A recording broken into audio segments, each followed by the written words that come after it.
व्याकरण पाठ 1।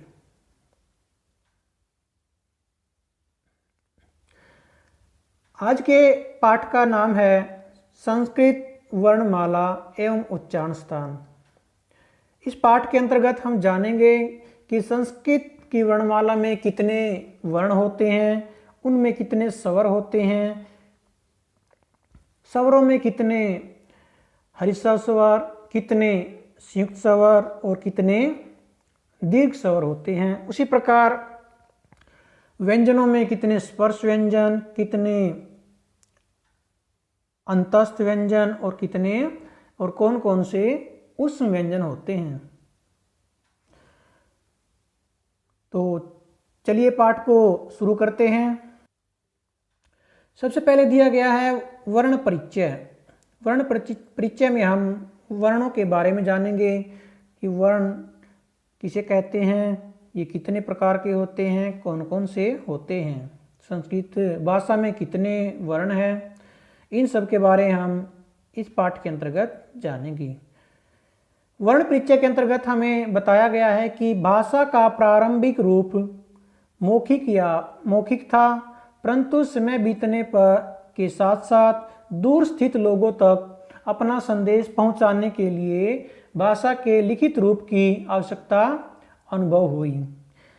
यानी कि जब भाषा प्रारंभ हुई थी, शुरू हुई थी, जब भाषा की उत्पत्ति हुई थी, तो सिर्फ भाषा का मौखिक रूप ही उस टाइम प्रचलित था, अर्थात भाषा केवल बोली जाती थी, लिखी नहीं जाती थी। लेकिन जैसे जैसे समय बीतता गया, जो व्यक्ति हमसे दूर स्थित है या दूर रहता है, उस तक अपने मन के विचारों को या अपने संदेश को पहुंचाने के लिए भाषा के लिखित रूप की आवश्यकता मनुष्य को महसूस हुई। क्योंकि मौखिक भाषा के द्वारा हम उसी को व्यक्ति को अपना संदेश दे सकते थे जो हमारे सामने उपस्थित होता था। क्योंकि उस समय मोबाइल या टेलीफोन की सुविधा, इस तरह की सुविधा आप जानते हैं, उपलब्ध नहीं थी। आगे कहता है कि इसके परिणाम स्वरूप मुख से निकलने वाली ध्वनियों के लिए कुछ संकेत चिन्ह निश्चित किए गए और बाद में संकेत चिन्हों को वर्ण कहा जाने लगा। अर्थात जो भाषा बोली जाती थी उसको लिखने के लिए, यानी कि दूर स्थित व्यक्ति तक अपने संदेश पहुंचाने के लिए उस भाषा के लिए मानव ने कुछ चिन्ह या ध्वनियां निश्चित कर ली। इन्हीं ध्वनियों को बाद में वर्ण के नाम से जाना जाने लगा और इन्हीं वर्ण ध्वनियों को हम लिपि भी कहते हैं, वर्ण भी कहते हैं, अक्षर भी कहते हैं, संकेत भी, भाषा के संकेत या ध्वनि या चिन्ह भी कहते हैं। आगे कहता है कि वर्ण भाषा की सबसे छोटी और प्रारंभिक इकाई है। प्रारंभिक मतलब जहाँ से भाषा की शुरुआत हुई है वो इकाई वर्ण ही है और यह इकाई सबसे छोटी इकाई है भाषा की। इसके बिना किसी भाषा की कल्पना भी नहीं की जा सकती, क्योंकि वर्ण के बिना न तो कोई भाषा बोली जा सकती है और न ही लिखी जा सकती है। अर्थात वर्ण के अभाव में किसी भी भाषा का अस्तित्व संभव नहीं है। आगे कहते हैं ये प्रत्येक भाषा के शब्दों में विद्यमान रहते हैं। ये मतलब वर्ण प्रत्येक भाषा के शब्दों में विद्यमान रहते हैं, क्योंकि वर्णों के बिना कोई भाषा संभव नहीं है। अतः इसलिए यह कहना अतिशयोक्ति नहीं होगा कि वर्ण किसी भी भाषा का मूल आधार होते हैं। अर्थात इस बात को कहने में कोई बड़ाई नहीं है कि वर्ण किसी भी भाषा के मूल आधार होते हैं। मूल आधार मतलब इसका जो वर्ण है किसी भाषा के लिए बेस का काम करते हैं। जिस प्रकार एक वृक्ष के लिए जड़ उसके आधार का कार्य करती है, उसी प्रकार वर्ण भी प्रत्येक भाषा के लिए एक जड़ के रूप में कार्य करते हैं, क्योंकि इसी से हर एक भाषा उसे अपने वर्णों से ही बनती है। वर्ण ही भाषा की मूल इकाई है और सबसे छोटी इकाई है। आगे हमें वर्णमाला के बारे में बताया गया है, तो वर्णमाला के बारे में जान लेते हैं। वर्णमाला का शाब्दिक अर्थ है वर्णों की माला। जिस प्रकार से एक फूलों की माला होती है, इसी प्रकार एक वर्णों की माला को अर्थात वर्णों के समूह को वर्णमाला कहा जाता है। इस प्रकार वर्णों के क्रमबद्ध का अर्थ है कि जैसे हम कक्षा में बैठते हैं, पहले रोल नंबर 1 2 3 4, इसी प्रकार से वर्णों के अंदर भी पहले स्वरों को रखा गया है, फिर व्यंजनों को, व्यंजनों में भी जो अलग अलग प्रकार के हैं उनको पहले स्पर्श व्यंजनों को, फिर अंतस्थ, फिर उस व्यंजनों को। तो ऐसा नहीं है कि सभी वर्णों को आपस में मिक्स कर दिया गया है कि जैसे 1 2 स्वर लिख दिया उसके बाद 4 5 व्यंजन लिख दिए, तो ऐसी व्यवस्था वर्णमाला में नहीं है। तो इसका अर्थ है क्रमबद्ध और व्यवस्थित, मतलब एक सोच समझ के व्यवस्था के रूप में और क्रमबद्ध करके वर्णमाला को बनाया गया है। तो इस प्रकार वर्णों के क्रमबद्ध और व्यवस्थित समूह को वर्णमाला कहते हैं। संस्कृत भाषा की वर्णमाला में सामान्यतः 48 वर्ण होते हैं। तो ये बात भी आपको ध्यान रखनी है कि संस्कृत भाषा की वर्णमाला में कितने स्वर होते हैं? 48 वर्ण होते हैं, स्वर नहीं, 48 वर्ण होते हैं, स्वर 13 होते हैं। संस्कृत भाषा की संपूर्ण वर्णमाला इस प्रकार है, नीचे वर्णमाला दी गई है। तो ये याद रखना में संस्कृत में 48 कुल वर्ण 48 होते हैं और हिंदी में हमारे 52 कुल वर्ण 52 होते हैं, संस्कृत में 48 होते हैं। ठीक है, उसके बाद सभी वर्णों को अलग अलग दिखाया गया है, कितने स्वर हैं, कितने व्यंजन हैं, तो इनके बारे में हम जान लेते हैं। तो सबसे पहले स्वर, तो जैसा कि हमने हिंदी के अंतर्गत पढ़ा है, हिंदी में 11 स्वर होते हैं और लेकिन संस्कृत में 13 स्वर होते हैं। तो बाकी के जो स्वर हैं 11 वो हिंदी के समान ही हैं, यानी कि जो हिंदी में हैं वही सेम हैं। तो यहाँ पर हमें जानना है कि जो 2 स्वर हमारे अधिक हैं हिंदी से, वो कौन से हैं, इस बात को आपको याद रखना है। तो एक बार सभी को पढ़ लेते हैं, जैसे आ ई उ री री। एक तो यहाँ पर जो दीर्घ री है ये हमारा हिंदी के अंदर नहीं होता, ये संस्कृत में होता है। हिंदी में सिर्फ हरिस्व री ही होता है, जिसे हम छोटा या बड़ा, छोटा बोलते हैं, छोटा री। तो जैसे हम मात्राओं को बोलते हैं छोटी ई, बड़ी ई, तो ऐसे ही संस्कृत में री भी 2 प्रकार के होते हैं, हरिस्व और दीर्घ, जिसे हम छोटा या बड़ा भी बोलते हैं। उसके बाद है लृ, ये भी संस्कृत में ही होता है, हिंदी के अंदर इसका प्रयोग न ही ये वर्ण होता है, न इसका प्रयोग होता है। संस्कृत में भी इसका प्रयोग है वो बस नाम मात्र ही शेष रह गया है, क्योंकि इसका प्रयोग ज़्यादातर वैदिक संस्कृत के अंतर्गत किया जाता था। जिस संस्कृत भाषा में हमारे वेद पुराण लिखे गए हैं उस संस्कृत में इसका अधिक प्रयोग किया जाता था। जो आज हम संस्कृत पढ़ रहे हैं वो लौकिक संस्कृत है। लौकिक संस्कृत के अंदर लृ स्वर का प्रयोग बस नाम मात्र ही किया जाता है। कुछ ही शब्द आपको इससे दिखाई देंगे, इससे बने हुए कुछ ही शब्द आपको संधि वगैरह के चैप्टर में आपको दिखाई देंगे, बाकी इसका प्रयोग आपको नहीं मिलेगा। आगे है ए ऐ ओ औ। तो इस प्रकार से हमारे संस्कृत में 13 स्वर हो जाते हैं। आगे है व्यंजन। व्यंजन के बारे में आपको पता है, व्यंजन हमारे जो हैं, जितने हमारे हिंदी के अंदर व्यंजन हैं उतने ही संस्कृत में व्यंजन होते हैं। तो सबसे पहले क से लेकर के म तक के, क से म तक के व्यंजन ये हमारे स्पर्श व्यंजन कहलाते हैं। इनकी संख्या 25 है। ठीक है, यहाँ हमें एक बात याद रखनी है, क्योंकि हम वर्णमाला एवं उच्चारण स्थान का जो है पाठ पढ़ रहे हैं, तो यहाँ मैं आपको एक बात बता दूँ जो आपकी उच्चारण स्थान याद करने में सहायता करेगी। तो जितने भी हमारे स्पर्श व्यंजन हैं और हमारे ऊपर के वर्ण हैं, इसके बारे में बता देता हूँ। जितने हमारे स्पर्श व्यंजन हैं इनको हमने इस प्रकार से याद नहीं करना है कि क जैसे आपको पता है ये 5 वर्गों में रखे गए हैं, क वर्ग, च वर्ग, ट वर्ग, त वर्ग और प वर्ग। तो हमें 5 वर्गों के वर्णों को इस प्रकार याद नहीं रखना है। क ख ग के लिए क ख ग घ ङ, तो इन 5 के लिए हमें कु शब्द को याद रखना है। कु अर्थात अगर मैं कु बोलूं तो आपको कु का अर्थ लेना है क वर्ग के अंतर्गत आने वाले 5 वर्ण, जैसे क ख ग घ ग। इसी प्रकार च वर्ग के लिए हमें चू वर्ण याद रखना है, ट वर्ग के लिए आगे है ट वर्ग के लिए टू, टू याद रखना है, त वर्ग के लिए तू याद रखना है और प वर्ग के लिए पू याद रखना है।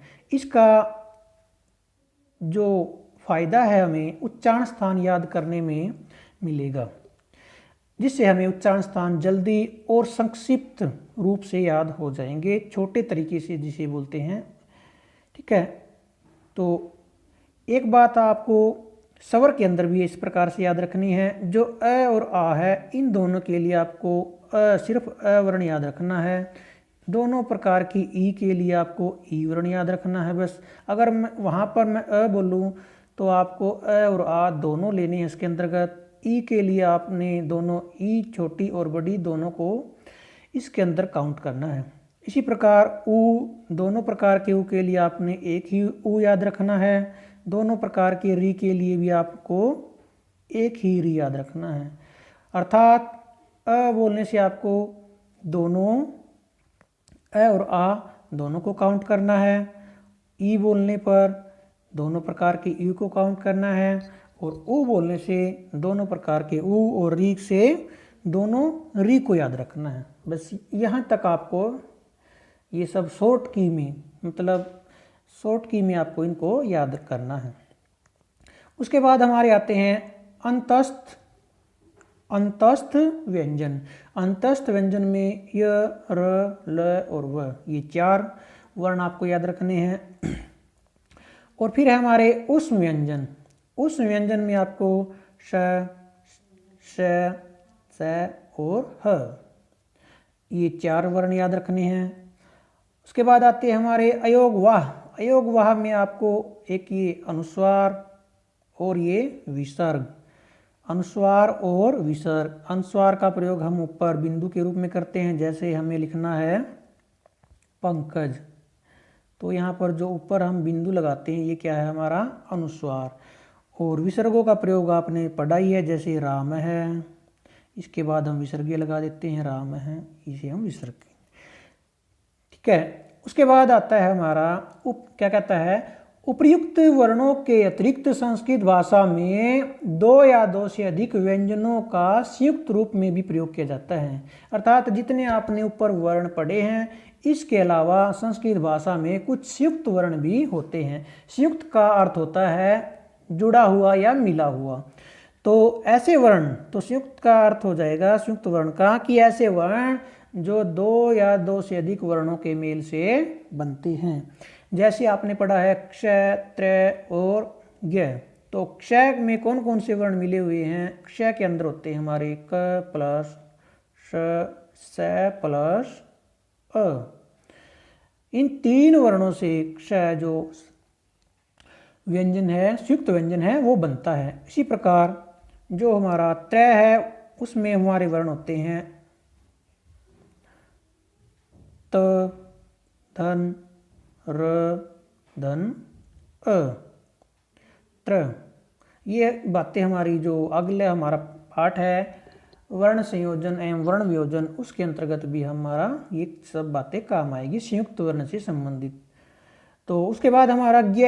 ज्ञ में हमारे होते हैं एक ये ज और ये जो च वर्ग का पांचवा वर्ण होता है, अंतिम वर्ण, ये और अ, ये हमारे होते हैं ज्ञ के अंतर्गत।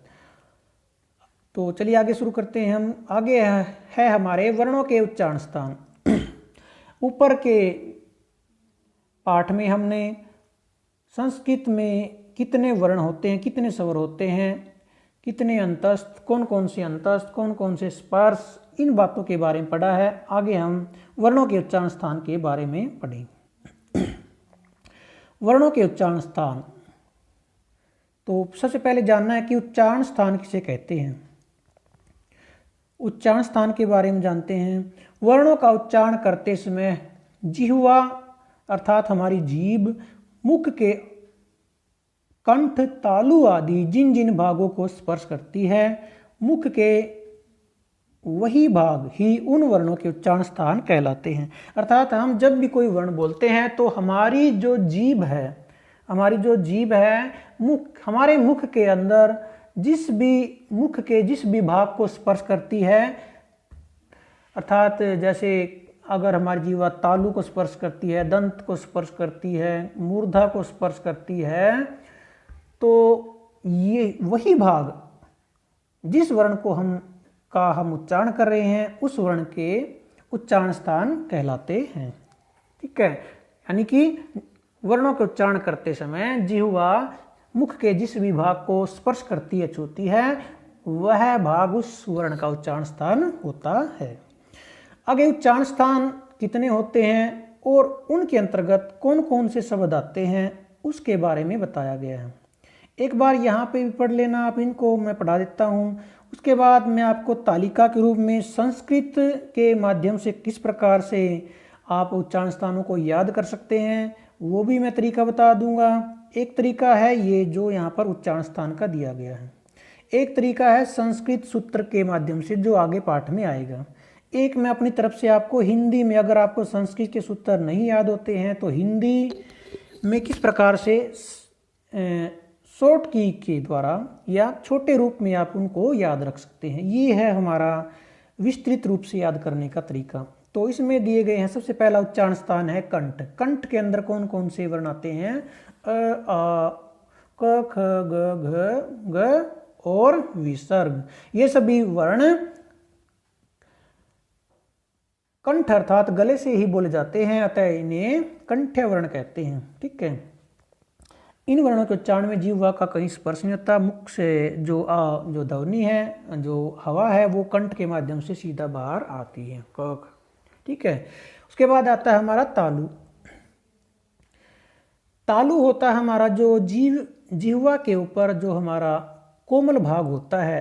ठीक है, जो जिह्वा के ऊपर जो एक मुख के अंदर जो छत सी बनी होती है यहाँ पर, तो यहाँ पर एक तालु होता है जो कोमल सा भाग होता है यहाँ पर, उसे हम तालु कहते हैं। ठीक है, तो इसके अंतर्गत कौन कौन से वर्ण आते हैं, कौन कौन से वर्ण तालु से बोले जाते हैं? वो है ई अर्थात दोनों प्रकार की ई। उसके बाद च, छ, ज, झ, य और श, अर्थात ई ट, छ, ज, झ, य और श। ये सभी वर्ण तालु से बोले जाते हैं, इसलिए इन्हें तालव्य वर्ण कहते हैं। आगे आता है हमारा मूर्धा। मूर्धा से कौन कौन से वर्ण बोले जाते हैं? मूर्धा से बोले जाते हैं री, ट, ठ, ड, ढ, ण और र और स। ये सभी वर्ण मूर्धा से बोले जाते हैं, इसलिए इन्हें मूर्धन्य वर्ण भी कहते हैं। ठीक है, मूर्धा भी हमारे मुख के अंदर जो ऊपर हमारा छत के आकार से, जो हमारा छत की तरह जो भाग होता है मुख के अंदर, उसके अंदर जो कठोर भाग होता है उसे हम मूर्धा कहते हैं। जो हमारे दांतों के पीछे कठोर भाग होता है उसे हम मूर्धा कहते हैं। यहाँ से जो कठोर भाग होता है हमारा, उसे हम मूर्धा कहते हैं। जैसे री, र बोलते समय हमारी ट बोलेंगे, जहाँ पर हमारे जीभ स्पर्श करती है वही हमारी क्या है? मूर्धा। जैसे ट, ठ, ड, तो यहाँ पर हमारी जीभ स्पर्श करेगी, इसी भाग को हम मूर्धा कहते हैं। आगे है दंत। दंत से बोले जाते हैं ली, त, थ, द, ध, न, ल और स। ये सारे हमारे दंत से बोले। इन सभी वर्णों का उच्चारण करते समय जिह्वा दांतों को स्पर्श करती है, अतः इन्हें दंत्य वर्ण कहा जाता है। आगे आता है हमारे ओष्ठ। ओष्ठ अर्थात होठ से हमारे कौन कौन से वर्ण बोले जाते हैं? वो हैं उ, प, फ, ब, भ, म। इन वर्णों का उच्चारण दोनों होठों से होता है, अतः ये ओष्ठ्य वर्ण कहलाते हैं। आगे है नासिका। नासिका से अंग, य, न, म, अर्थात जो हमारे क से म तक के 5 वर्ग हैं, उनके जो अंतिम वर्ण है वो सारे कहाँ से बोले जाते हैं? नासिका से। तो इसके बारे में ये भी ध्यान रखना है कि इनका एक उच्चारण स्थान तो नासिका है ही, यानी कि जो कैसे में तक के 5 वर्ग है, उनके अंतिम वर्णों का एक उच्चारण स्थान तो नासिका होता है और दूसरा उच्चारण स्थान वो होता है जिस वर्ग में ये वर्ण आते हैं। तो इन वर्गों का, इन पांचों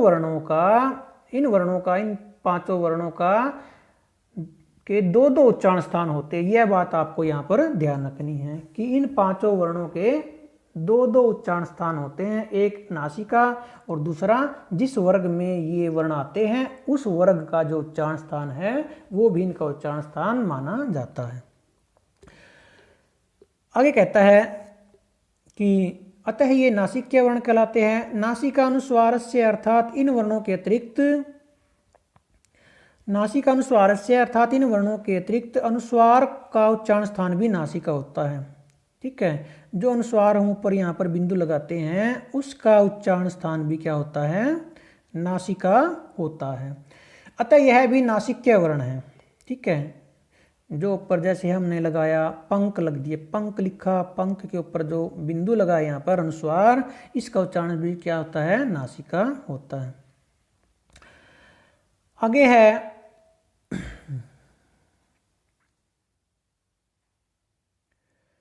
यहां पर यह स्पष्ट करना आवश्यक होता है, यहां लिखो क्या लिखा हुआ है, ये बात वही है जो मैंने बताई है। यहां पर यह स्पष्ट करना आवश्यक होता है कि नासिक्य वर्णों के दो दो उच्चारण स्थान होते हैं, जो मैंने अभी आपको बताया है, क्योंकि ये प्रत्येक वर्ग के पंचम वर्ण है, यानी कि 5वें वर्ण है, अंतिम वर्ण है।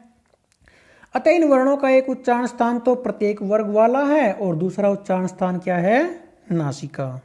ठीक है, ये बात मैंने आपको बता दी ऊपर।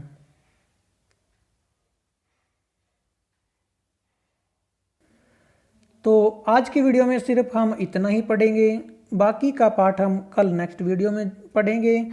तो अब जो बच्चे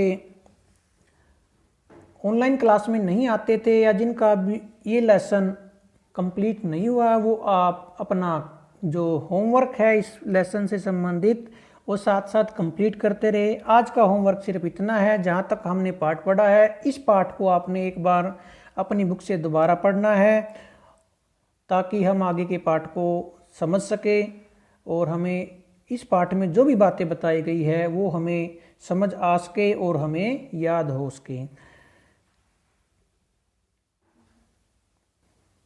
तो आज के लिए सिर्फ इतना ही, बाकी का जो पाठ है हम कल नेक्स्ट वीडियो में पढ़ेंगे। धन्यवाद।